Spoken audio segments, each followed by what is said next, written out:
ஒரு ஜாதகத்தில் சூரியனும் புதனும் சேர்ந்தா அவருக்கு எப்பயுமே வந்து நரம்பு, தலை இல்லைன்னா அந்த முடி உதிர்தல் இந்த சம்பந்தமான பிரச்சனை, பாலியல் தொற்றுகள், விந்தணு நீந்தி செல்லக்கூடிய தன்மைகளில் பிரச்சனை.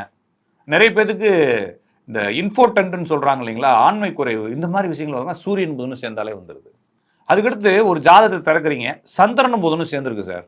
இந்த சந்திரனும் புதனும் சேர்ந்தா பெரிய நோய் இல்லை, ரொம்ப நல்லதுலாம் நிறைய ஜோசிக்காரங்க சொல்லுவாங்க. சந்திரனும் புதனும் சேர்ந்திருந்தா அவருக்கு ஒரு 35 வயசு வரும்போது யாரெல்லாம் தலையில முடி நடுறாங்க, தலையில முடி உதிர்ந்துச்சுன்னு புலம்பிக்கிட்டே இருக்கிறாங்க, எப்போ பார்த்தாலும் தலையில சீவிக்கிட்டே இருக்கிறாங்க, தலையை சீவி பின்னாளுக்கு முடியெல்லாம் தூக்கி தூக்கி போட்டு மறைச்சிக்கிட்டு இருக்காங்க. இதெல்லாம் பாருங்களேன், முடி உதிர்ந்து பாதி ஒரு 35 வயசு வரும்போதெல்லாம் பின்னால சொட்டை முன்னால சொட்டெல்லாம் வந்துடும். இவங்களுடைய ஜாதகத்தில் பார்த்தீங்கன்னா சந்திரனும் புதனும் சேர்ந்துருக்கும். அப்ப இந்த கிரகங்கள் சேருவதும் கிரகங்கள் பவராகிறதும், ஒரு அம்மா ஜாதகம் பார்க்குறேன், அம்மா உங்களுக்கு இந்த முடக்குவாதம் மாதிரி ஏதாச்சும் வந்திருக்கா?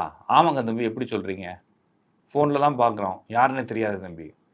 சனி வந்து கேதுவோட சேர்ந்தாலும், சனி ராகுவோட சேர்ந்தாலும், சனி வக்ரம் பரிவர்த்தனை அடைஞ்சாலும், சனியும் புதனும் சேர்ந்தாலும், சனியும் புதனும் பரிவர்த்தனை ஆனாலும் அவங்களுக்கு முடக்குவாதம், நரம்பு மண்டலங்களில் சிக்கல்கள், தோல் சார்ந்த நோய்கள் வருகிறது.